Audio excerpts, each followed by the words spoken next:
Kita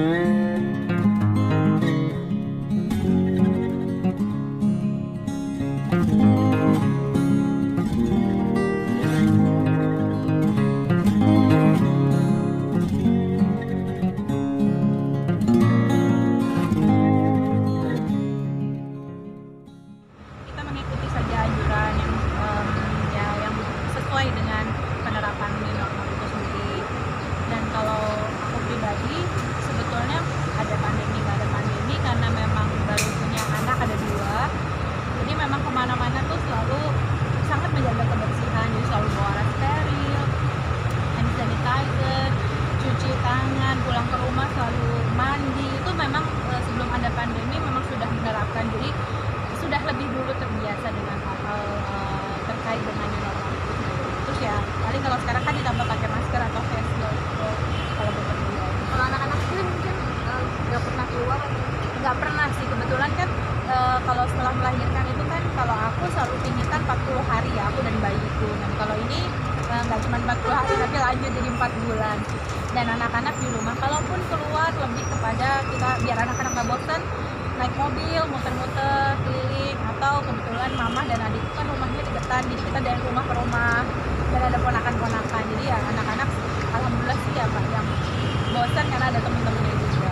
Ini kali pertamanya keluar bekerja atau seperti Kalau aku pribadi enggak, karena emang ada beberapa pekerjaan yang harus dijalankan kemarin di bidang lain ya, maksudnya di bidang usaha, atau ya adalah beberapa meeting-meeting yang sangat penting yang nggak bisa ditinggalkan.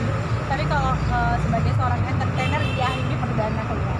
Tapi sempat itu nggak, tadi kan mungkin sempat ada kendala kecemasan atau ketakutan. apalagi sekarang kan ekonomi masih belum pulih kan. Kalau perekonomian itu semua pasti kena, semua. Kita mau mungkin usaha yang papan atas pun juga pasti ada dampaknya.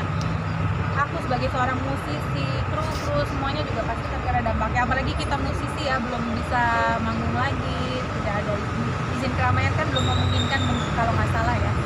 Jadi pasti kekhawatiran itu ada, besok gimana segala macam itu pasti ada, semuanya pasti ada. Dan tapi di satu sisi membuat banyak, aku lihat banyak orang jadi lebih kreatif juga, seperti membuka usaha di rumah, jadi pada suka masak, dijual gitu. kami sendiri ada usaha ya yang jualan Sembako. Oh iya, kalau misalnya iya, kebetulan aku baru soal opening untuk jualan sembako itu apa ya, ada erat kaitannya dengan Kementerian Pertanian sih. Prinsipnya semi amal, karena bagaimana mendekatkan komoditas dari petani langsung kepada masyarakat dengan harga yang sangat terjangkau itu bahkan sebisa mungkin di bawah harga pasaran. itu dibuat membantu kafe lingkungan juga kan, memasukkan kafe ini kan.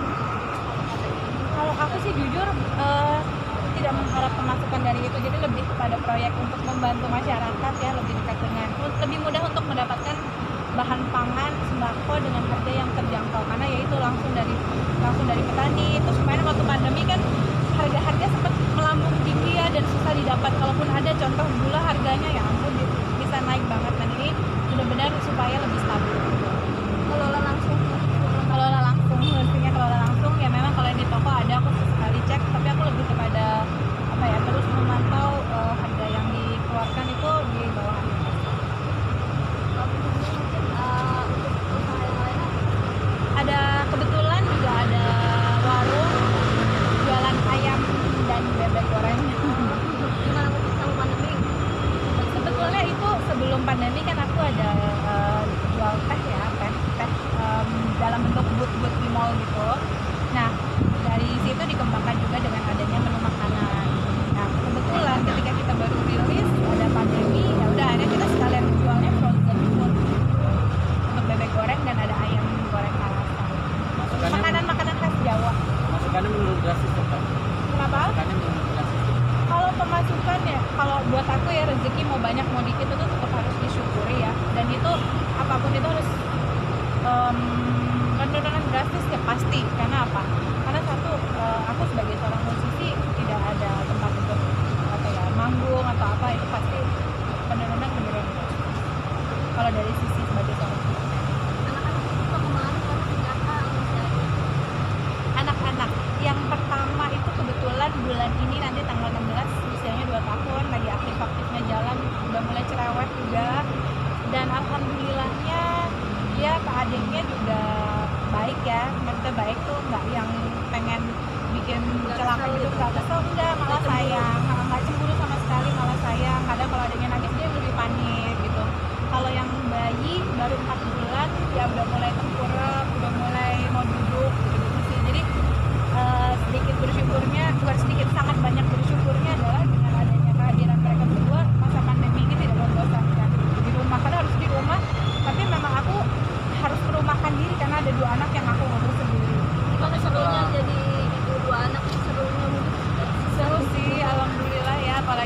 aku tipenya walaupun ada yang bantu pun maunya tuh apa-apa dikerjain sendiri, sampai suka dimarahin sama suami. Kamu kenapa sih apa-apa harus dikerjain sendiri, kan udah ada yang bisa bantuin juga. Kamu harus mulai percaya sama orang gitu. Bahkan kadang mas nato baju aja tuh kenapa nggak mbaknya aja gitu. Tapi ya namanya emak ya maunya yang rempong gitu kan. Tapi setelah melahirkan udah turun berapa? Setelah melahirkan 18 kilo udah turun ya sih, lumayan lah 4 Targetnya bulan. berapa kilo lagi? Targetnya ya kalau pengen kayak dulu sih 15 kilo ya, tapi aku target 12 kilo aja udah bagus sih, karena sama suamiku nggak boleh kurus banget kayak dulu gitu. Melakukan treatment olahraga khusus apa untuk? Olahraga, jadi aku jujur aja kalau aku karena menyusui aku datang ke dokter gizi, dokter nutrisi supaya dietnya tuh sehat, jadi lebih ke menjaga pola makan. Kalau beratnya turun ya itu apa ya, dampaknya bonusnya ya, tapi memang targetnya walaupun diet tapi ya itu nutrisinya juga harus tepat. Jadi ketika menyusui ke bayinya juga masih bagus. Olahraganya aku jalan tiap hari, jalan pagi 30 menit sama anak atau sama suami sambil jalan-jalan lah, menghirup udara segar. Ada juga olahraga di rumah yang angkat beban apa segala macam. Terus apa lagi ya itulah, karena kan sekarang harus benar-benar jaga kesehatan ya, nggak bisa dia sembarangan juga. Satu, selain aku menyusui, kedua lagi musim pandemi gini benar-benar harus total jaga kesehatan. Kalau bikin sekarang kan lagi ada pro kontra giveaway gitu dari artis, mungkin kalau kamu bikin sendiri mungkin selalu menanggap Giveaway ya, kalau aku sih jujur tergantung ya. Kadang kan kita misalnya kayak aku ada kolaborasi dengan sebuah brand, itu mau nggak mau memang brand ini menginginkan adanya giveaway lebih untuk, tapi buat aku pribadi giveaway itu sebetulnya tujuannya hanya sebagai brand awareness, jadi oh ada brand ini gitu. Tapi kalau untuk menjaring pembelian sebetulnya sih tidak terlalu berpengaruh sih dari giveaway. Nah itu dia, tergantung nih pemberian giveaway-nya nih tujuannya untuk apa.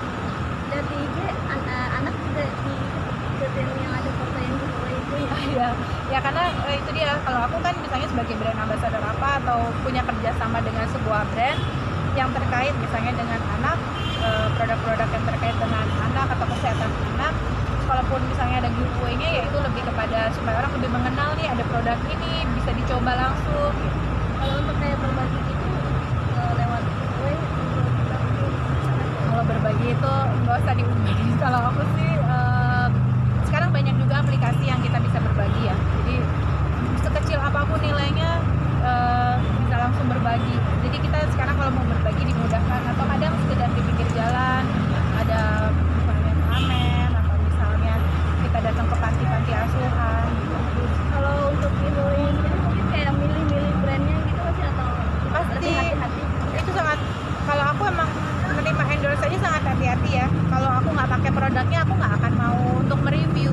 Jadi aku akan review adalah setelah aku coba, aku cocok, baru akan aku review. Dan bahkan mungkin apalagi yang jualan-jualan makanan tuh dari zaman dulu tuh aku nggak pernah memungut bayaran sih. Jadi emang benar-benar niatnya bantu, seneng bantu. Kalau ada usaha orang yang berhasil baru seneng gitu. Itu kayaknya lebih berharga dibanding apa ya mereka membayar. Tapi mau konfirmasi, maaf sebelumnya kan katanya sempat tanggung sama banyak dulu. Nah, awal memang rasa nggak pede dengan ini sekarang atau seperti apa sih? Rasa nggak pede mungkin pasti ada sih, ketakutan untuk dibully sempat ada, mungkin karena ini udah anak kedua dan aku dulu pernah, sebelum aku kurus yang di foto itu aja aku dulunya sampai kuliah tuh aku gendut dan aku udah tahu caranya diet. Jadi kalaupun misalnya dibully aku nggak terlalu masukin hati sih. Karena apa? Karena satu, memang setiap orang apalagi yang baru melahirkan ya, ini aku juga lagi sering mengedukasi para ibu-ibu, terutama ibu-ibu yang sedang hamil dan melahirkan, untuk tidak tidak terlalu mengambil hati jika ada yang body shaming. Karena kita kalau misalnya mau menghentikan body shaming itu ya susah juga. Jadi lebih baik kitanya sendiri yang mulai mensugesti diri sendiri bahwa proses itu ada. Setiap orang tuh, terutama ibu-ibu yang baru melahirkan atau yang hamil tuh beda-beda. Ada yang hamilnya kurus, menyusuinya gendut. Ada yang hamilnya gendut, menyusui susut. Itu tuh beda-beda masalahnya. Yang paling penting pokoknya kita harus fokus anak itu sehat, kitanya juga sehat. Jaga badan itu sebetulnya gampang. Kita cuma perlu mengatur makanan yang nggak usah diet yang terlalu berlebihan lah. Atur makanan yang sehat, olahraga teratur, lama-lama badan pasti susut. Tapi ya itu ketika yang baru melahirkan fokusin